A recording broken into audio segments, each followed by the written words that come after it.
உயர்ந்த பதவி வேண்டும், அரசியலிலே வெற்றி பெற வேண்டும், கல்வி செல்வம் ஞானம் எல்லாம் வேணும்னா யாரை வணங்குவது? அகிலமெல்லாம் காக்கக்கூடிய ஆதிமகா சிவசுந்தரியாக இருக்கக்கூடிய ராஜராஜேஸ்வரியனுடைய மந்திரினியாக இருக்கக்கூடிய ராஜ மாதங்கியை வழிபட்டாலே பூரணமாக நிச்சயமாக அரசியலிலே உயர்ந்த பதவி கிடைக்கும், ஞானம் கிடைக்கும், கல்வி கிடைக்கும், தான் பார்க்கக்கூடிய வேலையிலிருந்து உயர்வு உயர்ந்த பதவி நிச்சயமாக கிடைக்கும்.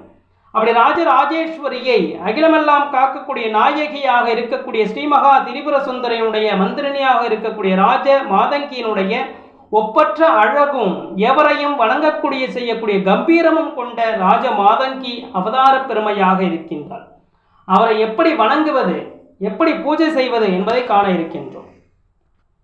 ராஜசியாமலா மாதங்கி இந்த காதம்பரி வாக் விலாசனி என்று பல்வேறாலையும் துதிக்கப்படுகின்ற அன்னை ஆதிசங்கரர் தொடங்கி சங்கீத மும்மூர்த்திகள் வரை இவரை பற்றி பாடியிருக்கின்றார்கள், பணிந்து வழிபட்டு இருக்கின்றார்கள். கவி காளிதாசர் என்ன செஞ்சார்? கவி காளிதாசர் சியாமலா தண்டகத்திலே பாடி பாடி பரவசமாகி அன்னையினுடைய ஆதிமகா சிவசுந்தரியினுடைய பூரணமான அருளையும் ராஜமாதங்கியினுடைய மகாபூரண சக்தியலையும் ஆதிமகா பரமேஸ்வரனுடைய பூரண பரிபூரண அருளை இவர் பெற்றிருக்கின்றார். அப்படி ராஜசியாமலா ஸ்ரீ லலிதா சகசிரநாமத்தை இவரை கொண்டாடுகின்றது. சாக்த வழிபாட்டிலே சப்த மாதர்களுடைய ஒருவனாக இருக்கக்கூடியவள் தசமகா வித்யாவுடைய 9வது தேவியாக இருக்கக்கூடிய ராஜமாதங்கி இருந்து வருகின்றாள்.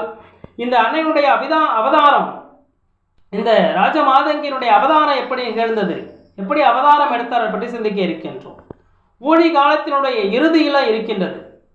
ஊழி காலத்தில் இறுதியிலே புதிதாக தோன்றிய பிரம்மதேவன் மதங்கம் எனும் யானை உருவம் கொண்டு சிவனை துதிக்க ஆரம்பிக்கின்றார்.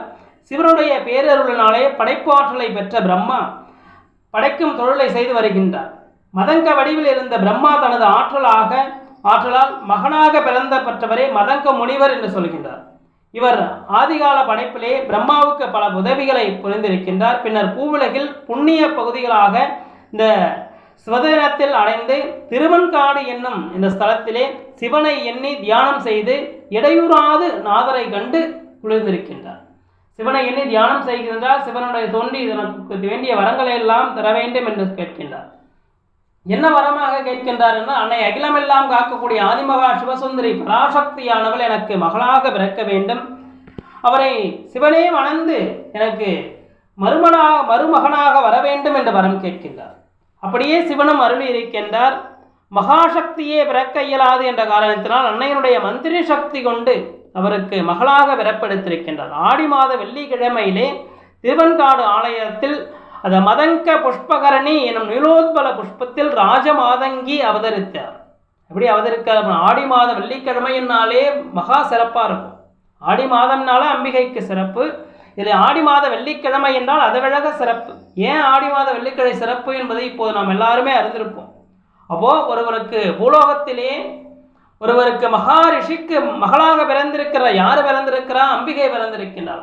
ஏன் இப்போ ஆடி மாத வெள்ளிக்கிழமை நாம் சிறப்பாக கொண்டாடுகின்றோம்? அம்பிகை நமக்கு மகளாக பிறப்பாளா? தன்னுடைய இல்லத்திலே தன்னுடைய அம்பிகை வந்து குடியிருப்பாளா என்பது காலத்தினாலே ஒவ்வொருவரும் இல்லத்திலும் மஞ்சள், குங்குமம், வேப்பிலை இவளையெல்லாம் வைத்து அம்பிகையை வழிபடுகின்றோம் ஆடி மாத வெள்ளிக்கிழமையிலே. அப்படி ஒவ்வொரு நாளும் ஒவ்வொரு வெள்ளிக்கிழமையில் நாம் வணங்கும் பொழுது அம்பிகையே நமக்கு மகளாக பிறக்க வேண்டும் என்று எண்ணி இந்த வழிபாடு எல்லாம் செய்து வருகின்றோம். அதுபோல அந்த ஆடி மாத வெள்ளிக்கிழமையிலே திருவன்காடு ஆலயத்தில் மதங்க புஷ்பகரணி நீலோத்பல புஷ்பத்தில் ராஜமாதங்கி அவதரித்திருக்கின்றார். அப்படி மதங்க மரகத பசுமை நிறத்திலே மாதவ உருவெடுத்து வந்தார் போல பிறந்திருக்கின்றார். அன்னை ஸ்ரீ லலிதாம்பிகையுடைய கையில் இருக்கக்கூடிய கரும்பு வில்லே ராஜமாதங்கியாக உருவெடுத்தது என்று சொல்லுகின்றார்கள். சர்வ அலங்காரத்தோடு பிறந்த அன்னை ராஜசியாமலா அற்புத சக்தியாக வளர்ந்து வருகின்றார். அன்னைக்கு எப்படின்னா 7 வயது பருவ வயது அடைந்து விட்டது. ஈசனுடைய வாக்குப்படியே அவளுக்கு திருமணம் செய்ய ஆரம்பிக்கின்றார் மதங்க முனிவர். அப்படி சித்திரை மாத சுக்லபக்ஷத்திலே சப்தமி அன்று ஈசன் மதங்கேஸ்வராக வருகை புரிய அன்னை முப்பெரும் தேவியர் படைசூழ திருவன்காட்டில் திருமணம் செய்து கொண்டு திருவன்காட்டினுடைய தலைப்புராணம் சொல்கின்றது. மகள், மலைமகள், அலைமகள் என்ற 3 வரிசையினுடைய அம்சம் கொண்ட அன்னை ராஜமாதங்கியினுடைய வடிவமாக இருக்கின்றது. இதனால் அரச பதவி வேண்டுவோர் முக்கிய தெய்வமாக எண்ணி வழிபட வேண்டும்னு சொல்லுகின்றார். அரச பதவி, தான் இருக்கக்கூடிய பதவியிலே உயர வேண்டும், தான் பார்க்கக்கூடிய வேலையிலே உயர்ந்த பதவி வேண்டும், பதவியிலே சிறந்து இருக்க வேண்டும், தனக்கு ஞானம் வேண்டும், தான் படித்து படித்து மகா சித்தியாக இருக்க வேண்டும், ஞானம் கிடைக்க வேண்டும் என்பதற்காக ராஜமாதங்கியை வழிபட்டால் பூரணமாக அனைத்து விதமான சித்திகள் எல்லாம் கிடைக்கும். அரச போகத்தினுடைய அளிக்கக்கூடிய அந்த தேவி அங்க தேவதைகளாக பாருங்க எப்படி சொல்லுகின்றாள். ஹசந்தி ஷியாமலா, சுகஷியாமலா, சாரிகா ஷியாமலா, வீணா ஷியாமலா, வேணு ஷியாமலா, லகுஷியாமலா என்று 6 தேவதைகளாக இருக்கின்றாள். இப்படி கலைமகளுடைய அதிபதியாக இருக்கின்றாள். லலிதா சகஸ்ரநாமம் என்ன சொல்லுன்னா ஸ்ரீ சாக்த பிரபோத்தம், மீனாட்சி பஞ்சரத்னம், இந்த வித்யாத்ரவர்ணம், சாரதா திலகம், நவரத்னமாலா என்ற பல்வேறு நூல்கள் ராஜமாதங்கியை பற்றி சிறப்பாக கூறப்பட்டிருக்கின்றது. வாக்தேவதையாகவும் வர்ணிக்கப்படுகின்றால் அகிலமெல்லாம் காக்கக்கூடிய ராஜமாதங்கியானவள். கலைமகளின் தேவதையாகவும் அரசபோக வாழ்வை அளிப்பவளாகவும் இவளே விளங்குகின்றார்.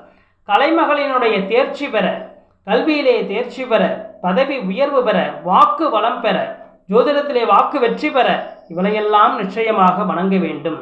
ராஜமாதங்கியினுடைய அருள் இல்லாமல், ராஜமாதங்கியினுடைய கருணை இல்லாமல், ராஜமாதங்கியினுடைய அருள் இல்லாமலே நிச்சயமாக எந்தவித பதவி உயர்வும் இருக்காது, கல்வியிலே ஞானம் இருக்காது. நிச்சயமாக ராஜமாதங்கியினுடைய அனுகிரகம் என்பது நிச்சயமாக. நவ ஆவரண பூஜையும் குங்கும அபிஷேகமும் அந்த அன்னைக்கு மிகவும் பிடித்தமானது. மீனாட்சி அன்னையே ராஜமாதங்கியினுடைய அம்சம் என்பதனால மீனாட்சியை வணங்குவதை போல ராஜமாதங்கியை வணங்கி வருவதனால இதனுடைய பூரணமாக நம்முடைய நிச்சயமாக பூரண ராஜமாதங்கியினுடைய அருள் அனுகிரகம் நமக்கு கிடைக்கின்றது. ஷியாமலா ஆவாரணம், மாதங்கி சகசிரநாமம், ஷியாமலா தண்டகம், ஷியாமலா கவசம், மாதங்கி ஹிருதயம், ராஜமாதங்கி மந்திர மாதங்கி சோத்திரம், மாதங்கி ஷிமூகி கவசம், ஷியாமலா சகசிரநாமம் போன்ற பல துதிகள் அன்னைக்கு ராஜமாதங்கி இருக்கின்றது. இவைகளெல்லாம் அன்னையினுடைய